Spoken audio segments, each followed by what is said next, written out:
we live in this constant conflict, pain, sorrow, and all that. Right? Yes. This is our life. It's our condition.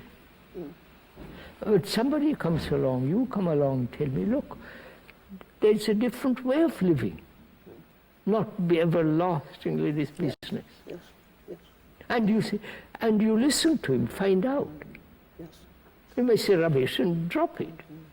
But there must be a relationship to the speaker and yourself. Yeah.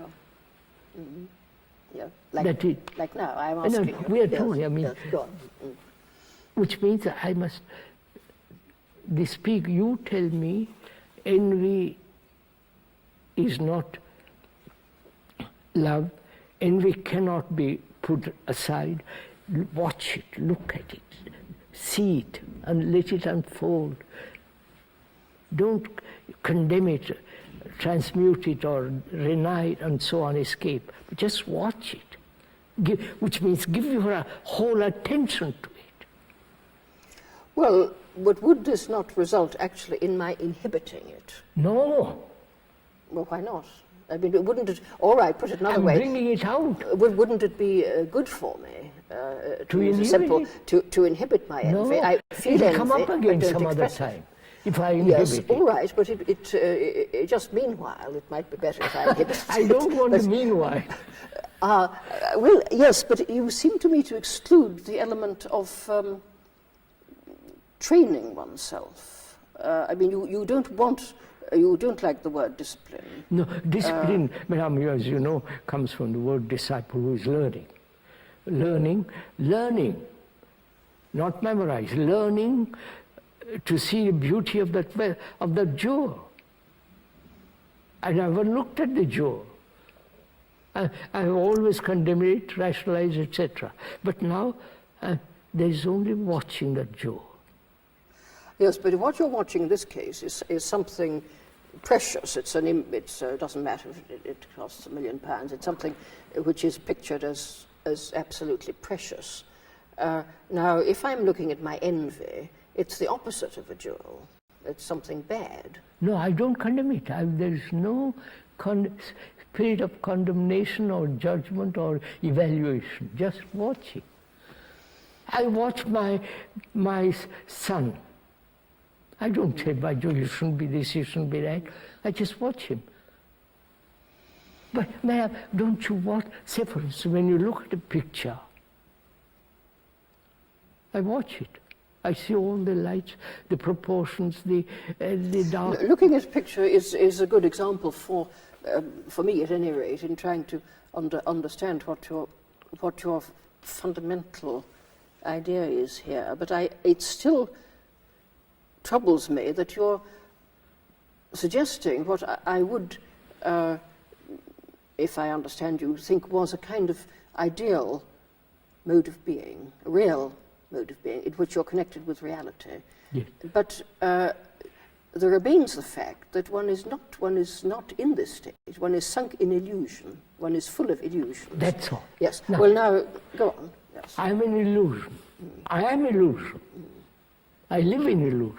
Yes. My thinking, this is my belief, faith, or illusion.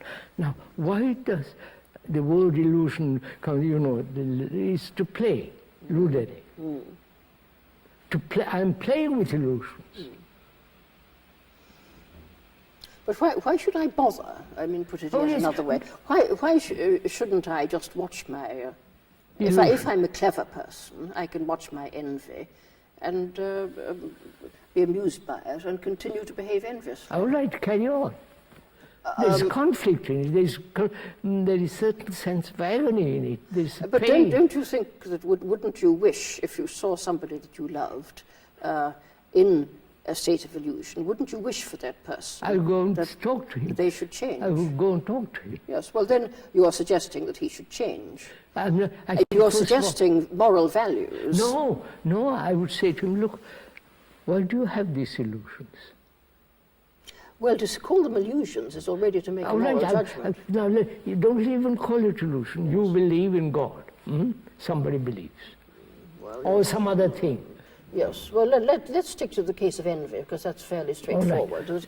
That somebody is consumed with envy. The way some people perhaps I know them. I know. absolutely, oh, he's got that, and he's better than me, and so on. And Consumed and by you watch somebody like you say, look, why waste your energy and your anxiety on something which is not deeply, really important, and you shouldn't be doing it. That is, if they are willing to listen to It's you. unreal, yes, all right, yes.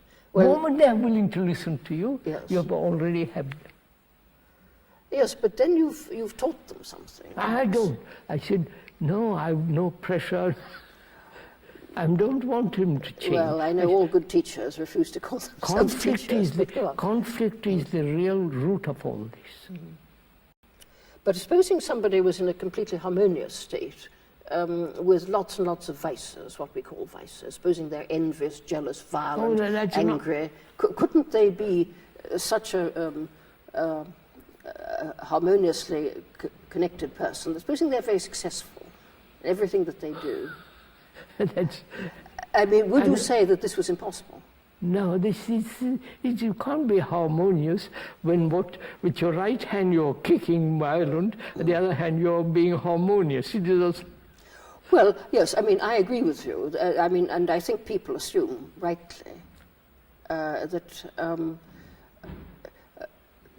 evil man is in a state of conflict, that a good man is harmonious. Good man has no conflict. Yes, and an evil man has conflict. Well, this then suggests that there's something, that the evil man has made a kind of mistake. There's something unreal about what he believes about the world. So then, in making the distinction between good and bad, one is making a distinction between... No, we could see, for instance, a man who, terrorist, a man who kills for the fun of killing. I mean, is something wrong with the man? Yes, this... I don't call him evil or good. There's some kind of aberration going on in the poor chap. Well, so what you want to produce is a harmonious personality. Yeah, I want to produce, as long, is it possible to end all conflict within oneself? That's the real root of the question. All conflict. And you'd be prepared to drop the words good and bad then? And Yes, use the in that words sense. harmony and disharmony? In that sense. Yes. I wouldn't use harmony or disharmony, because the moment when there is no conflict, you're whole. There's a holistic way of living.